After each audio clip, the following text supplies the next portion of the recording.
여의도맨션 구독자 여러분 안녕하십니까? 박정호입니다. 오늘도 제가 요 근래 읽었던 재밌는 책 가지고 좀 이런저런 급변하는 국제 정세에 대해서 얘기를 좀 나눠볼까 합니다. 사실 모든 것들이 변해가는 시점인 것 같습니다. 기술 환경이나 경제 상황뿐만 아니라 국가 간의 관계, 지정학적인 관계 또한 급변하고 있는 게 사실입니다. 사실 어찌 보면 우리는 이미 알고 있습니다. 영원한 우방도 영원한 적국도 없고요. 또 국제관계에서 서로 어떤 관계로 국가 간의 관계가 설정돼 있다 하더라도 그런 것들은 한시적일 뿐이지 진짜 한 세기를 넘는 영구적인 동맹이나 혈맹 이런 것도 역사에서는 좀처럼 찾아보기가 더 어려운 것이 사실입니다. 현대사만 보더라도요, 2차 세계대전 이후 가장 끈끈한 관계였던 중국과 소련마저도 바로 서로 등을 지면서 서로 가장 견제하는 국가들이 됐던 적이 있고요. 2차 세계대전 이후 중동의 가장 중요한 거점 국가는 미국에게는 이란이었습니다. 그래서 팔레비 왕조를 건립하는 데 도움도 줬고, 이란은 중동 지역에서 가장 개혁개방 노선을 철저히 걸어왔던 국가입니다. 하지만 지금은 미국이 악의 축으로 지정하면서 가장 중동에 적대적인 관계를 구축하고 있는 국가가 바로 이란입니다. 이처럼 제가 먼 과거의 사례를 언급하지 않더라도 비단 근현대사에서도 이렇게 정반대로 국가 간의 관계도 바뀌어왔던 사실을 우리는 목도해왔습니다. 그런 관점에서 요즘 주변에 많은 사람들이 미국의 최근 행보에 대해서 어떻게 이해해야 될지 고심이 많은 것이 사실이고요. 이게 비단 다른 사람들뿐만 아니라 저 또한 마찬가지입니다. 미국이 과거에 보여왔던 많은 행태와 그 다음에 전략 전술이 뭔가 지금은 그런 방식대로 운영되는 것 같지 않다라는 느낌을 많이 받게 됐고요. 이 때문에 미국의 본심은 뭘까? 정말 그게 저도 궁금했었습니다. 사실 어떤 국가가 입장이 바뀌기 전에는요, 그거를 캐치하기가 정말 어렵습니다. 대부분의 그 나라와의 오랜 관성적인 어떤 습성들이 남아있기 때문에 그럴 리 없어. 그렇지 않을 거야 라고 생각하면서 과거의 방식대로 해당 국가의 행보를 더 많이 이해하려는 습성들이 남아있는 게 사실입니다. 그러다가 어떤 경우에는 해당 국가의 전략 전술이 크게 바뀌었는지도 인지하지 못하면서 오히려 그것 때문에 큰 화를 당하는 경우도 있습니다. 바로 이런 관점에서 미국이 뭔가 국제적인 전략 전술의 기조가 바뀌었다면 우리가 그걸 가장 먼저 캐치해서 우리도 나름대로 대응 전략을 찾는 게 무엇보다 중요한데요. 바로 그런 관점에서 이 미국의 본심이란 책의 저자는 어찌 보면 미국의 본심을 가장 잘 우리에게 설명해 줄 수 있는 프로필을 가진 분이 아닌가 이런 생각이 듭니다. 저자분은 국제관계 분야에서 상당히 다채로운 활동을 했습니다. 미국에서만 공부했다면 당연히 또 미국의 친미적인 성향의 분석가일 수 있다 이런 우려를 가지고 이 책을 들여다볼 수도 있는데요. 석사학위는 하버드 대학에서 했고 그리고 박사학위는 중국 칭화대학에서 해서 나름대로 미국과 중국 상황을 양쪽 다 객관적으로 조망할 수 있는 학문적 백그라운드도 가지고 계신 것 같습니다. 그리고 이론가들이 어떤 국가의 전략 전술을 분석할 때는 놓치는 것들이 많아요. 우리 사회과학은 자연과학과 다릅니다. 하나의 현상에 대해서 이론이 10개, 20개, 100개까지도 나올 수 있습니다. 나는 그 현상을 이런 관점에서 지켜본다. 나는 그 현상을 문화적인 요인으로 분석했다. 경제적인 요인으로 분석했다. 정치적인 요인으로 분석했다. 아니면 그 현상에 참여한 주체들의 리더십 스타일로 분석했다. 정말 다양한 이론들이 많이 나오게 되어 있습니다. 따라서 사회과학에 적어도 이론가들의 얘기는요, 이론으로 일단 이해하면서 그것이 가지고 있는 객관성 그리고 논리적인 어떤 정합성 그리고 철저한 여러 가지 증빙 자료는 무엇인지 이걸 바탕으로 우리가 그 이론의 어떤 가중치를 결정하는 게 중요하고요. 그리고 그 이론만 가지고 그 다음에 또 이전 사례를 전부 다 설명할 수 있는 것도 아닙니다. 자, 그래서 어떤 실질적인 현상을 규명할 때는요, 그 현상에 참여했던 사람 아니면 그 현상에 가까이 있는 사람들의 증언이 무엇보다 중요합니다. 근데 이 책의 저자는요, 미국의 대표적인 행정가이자 미국의 대표적인 전략 전문가들, 이 전문가들의 여러 가지 행보와 그들의 어떤 습성들을 어떻게 보면 하나하나 찬찬히 언급해주고 있는, 마치 우리 요즘 그거 아시는 분이 있는지 모르겠습니다만 격동 30년이라는 라디오 드라마 기억하십니까? 거기 보면 우리나라 현대사에 참여했던 현존 인물들이 당시 상황에서 어떤 형태로 의사결정을 하게 됐는지에 대해서 드라마로 아주 극적으로 잘 묘사한 적이 있습니다. 그런데 이 책에서도요, 미국의 실질적인 행정 전문가로 참여했던, 내각에 참여했던 수많은 사람들이 언제 여름휴가를 갔고 그때 순간 어떤 상황이었고 이런 것들을 하나하나 다 짚어주면서 마치 머릿속에 그림이 그려지듯이 그 당시에 왜 이런 결정을 했고 지금 결정을 할 수 있는 주체들은 누가 가장 근접해 있는지를 하나하나 다 우리가 느낄 수 있도록 만들었던 점이 이 책의 값진 부분입니다. 즉 무슨 소리냐? 이 책은 단순한 이론서가 아니라요, 수많은 이론을 공부했던 학자들, 행정가들이 어떤 스타일과 어떤 정치적 성향들을 가지고 지금 세계를 바꿔가고 있는지를 함께 엿볼 수 있는 귀한 서적이다, 이렇게 말씀드릴 수 있습니다. 뿐만 아니라 미국에서도 가장 저명한 학자이자 실제 내각에 참여했던 조셉 나이 하버드대학교 교수라든가 데이비드 스틸웰 전 미 국무부 동아태 차관보, 이런 사람들과의 인터뷰를 생생하게 담아서 그 사람들이 보는 미국의 본심은 어떻게 이해하고 있는지도 자신의 어떤 견해와 함께 비교 대조하면서 결국 미국의 본심은 이거였어 하나하나 설명을 하고 있다는 게 이 책의 큰 장점인 것 같습니다.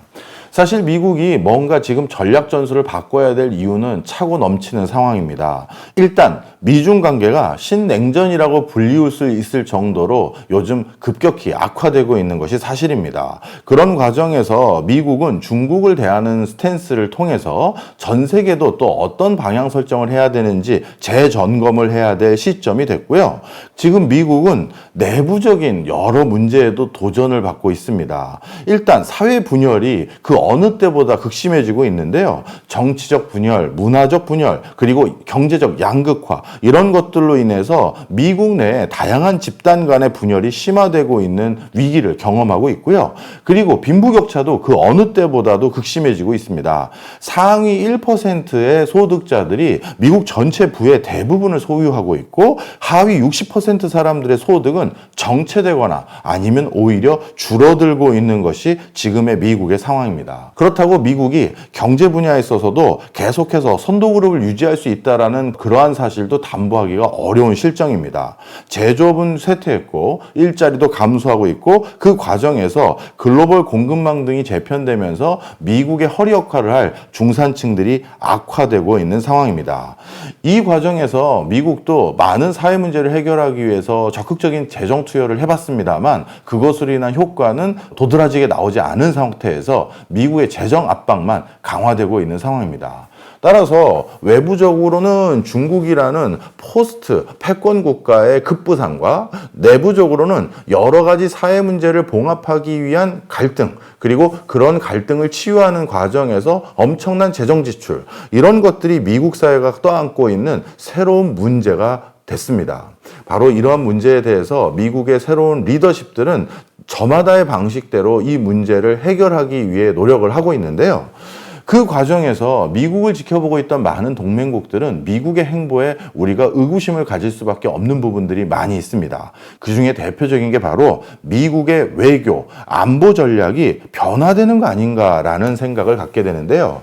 이 책의 저자는 제가 전부 다를 말씀드리는 건 저자에게 결례를 하는 것 같고요. 우리가 가장 관심 있을 법한 주제인 미국의 외교 노선, 분명히 달라지기 시작했다라고 단언하고 있습니다. 과거처럼 동맹국의 이슈에 대해서는 적극적으로 돕고 협조하는 그런 기조를 유지하는 것이 아니라 이제 동맹국들이 문제가 생긴다 하더라도 이 동맹국들과도 거래적 관계를 유지하려는 것으로 미국의 행보들이 바뀌어가기 시작했다라고 언급을 하고 있습니다. 뿐만 아니라 이 거래적 관계들이 계속 유지되는 과정에서 우리나라도 과거에 미국을 대했던 방식과는 다른 접근이 필요하다라고 저자는 강력하게 주장하고 있는데요. 실질적으로 미국이 우방 국가에 대해서 어떻게 보면 맹목적인 어떤 혈맹 관계 속에서 도움을 주거나 아니면 적극적으로 협조할 것이다라고 막연하게 기대하기보다는 우리 스스로 우리를 지킬 수 있는 행보들을 그 어느 때보다 더욱더 구축할 필요가 있다라고 저자는 설명을 합니다. 그런데 이 저자의 어떤 이런 견해들, 이 견해들이 얼마만큼 무게감이 있고 얼마만큼 우리가 신뢰할 수 있느냐는 이 책에서 두 가지 단편을 보면 우리가 쉽게 이해할 수가 있습니다. 첫 번째는 이 책을 본격적으로 집필하기 시작했던 시점은 트럼프가 당선자 신분으로 있었을 때 상당히 많은 챕터들이 집필이 됐습니다. 그 시점에 저자의 예측이 지금 트럼프가 취임한 이후에 계속 그 행보를 걸어갔느냐, 우리가 비교를 해보면 이 사람의 예측력이 꽤 높은지 아니면 이거 그냥 설익은 전망인 것 같은데 라고 우리가 판단을 할 수가 있는데요. 저자의 예측이 상당히 많은 부분 맞아떨어졌다라는 것을 우리가 알 수 있는 대목들이 굉장히 많이 나옵니다. 즉, 이 책을 집필하는 초기 시점은 물론 당선된 이후에도 집필한 챕터들이 있습니다만 초기 시점은 당선자 시절이었음에도 불구하고 아마 트럼프는 결국 대통령 업무를 본격적으로 시행하고 난 뒤에는 이런 형태로 미국을 꾸려나가고 전 세계 국가들과의 관계 설정을 다시 할 것 같습니다라고 전망했던 많은 부분들, 그리고 그 전망을 함에 있어서 어떤 세계적인 석학들과의 미팅 아니면 차담 등을 통해서 자신의 그런 생각들에 좀 더 확신을 갖게 됐는지를 아주 촘촘하게 설명하고 있다는 게 이 책이 가지고 있는 신뢰감이 아닌가 이렇게 생각이 듭니다. 그 관점에서 이 책에서 우리가 주목해야 될 부분이 몇 가지가 더 있는데요. 바로 앞으로 지금 트럼프 2기의 초반인 지금의 상황이 결국 트럼프 2기가 끝난 뒤에는 어떤 형태로 귀결되게 될지에 대해서도 어떻게 보면 중기적인 관점에서 전망하는 대목들이 많이 있습니다.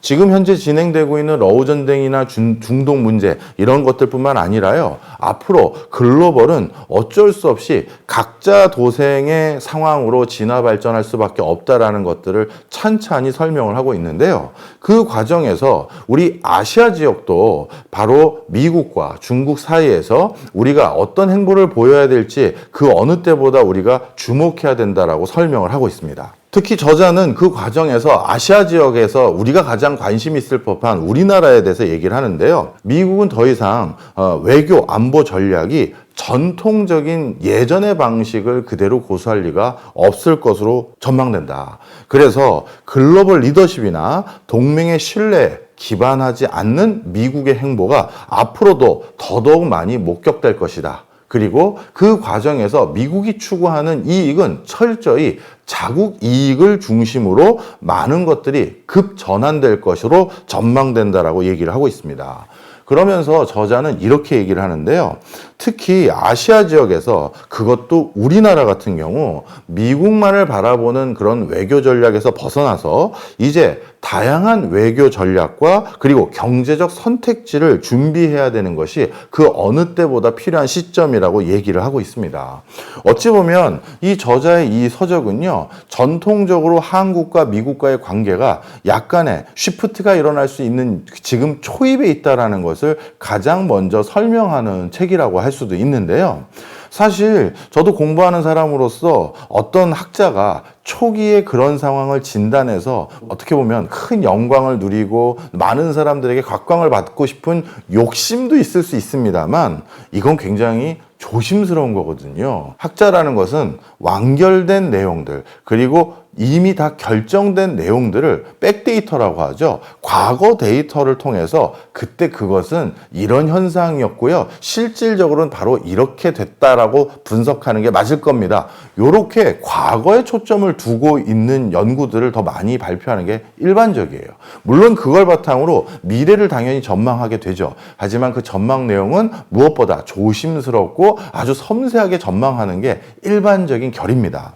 그런데 작금의 경제 상황이 또 작금의 외교 상황이 너무 급변하다 보니까 아마 저자는 확인을 하고 싶었던 것 같아요. 정말 우리나라의 무엇보다 중요한 국가인 미국은 진짜 마음은 무엇인지 이걸 알고 싶어서 정말 영국, 유럽, 그 다음에 미국 각 지역을 돌아다니면서 그 수뇌부에 있었던 사람들, 그리고 그것을 가장 정통하게 분석할 수 있는 학자들을 전부 다 만난 뒤에 결국 본인이 생각했던 점, 그리고 거기다가 많은 사람들이 생각하는 미국의 본심, 이것들을 정리해서 우리에게 제시하고 또 대비하기를 간곡하게 희망했던 게 아닌가 이런 생각이 듭니다.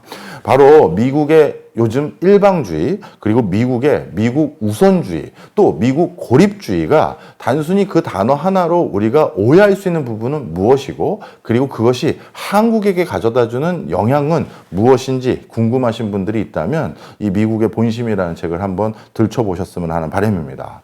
저는 무엇보다도 저자가 직접 방문하면서 그 집에 어떤 대가들의 집에 들어갔었을 때 입구에서부터 책이 수북히 쌓여 있어서 책이 마치 자신의 길을 안내하는 것 같다라든가, 또 어디에서 차담을 나눌 때는 어떤 모습이었고, 이런 것들을 하나하나 말씀해 주시면서 정말 생생하게 그 자리에 같이 있었던 것 같은 그런 느낌도 주는 것이 책 읽는 재미를 더 더해주는 게 아닌가, 이런 생각이 들었습니다.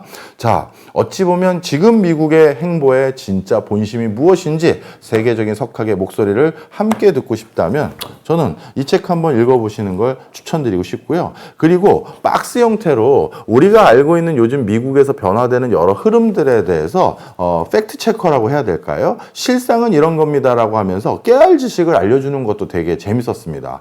저는 트럼프 대통령이 처음으로 멕시코에 장벽을 세운 사람이라고 알고 있었는데, 책 중간에 봤더니 사실 멕시코와 미국 국경 사이에 장벽이 부분적으로 예전에도 있었다라고 하면서 그 제가 잘 모르고 있었던 부분에 대한 깨알 지식들 같은 것도 알려주는 것도 저는 되게 좋았었고요. 그 다음에 미국 내 불법 이민자 규모도 2024년 12월 기준으로 알려줬는데요. 저도 충격이었습니다. 미국 내 불법 이민자 규모 중에서 최상위권 국가들 중에 우리나라 사람도 상당히 많더라고요.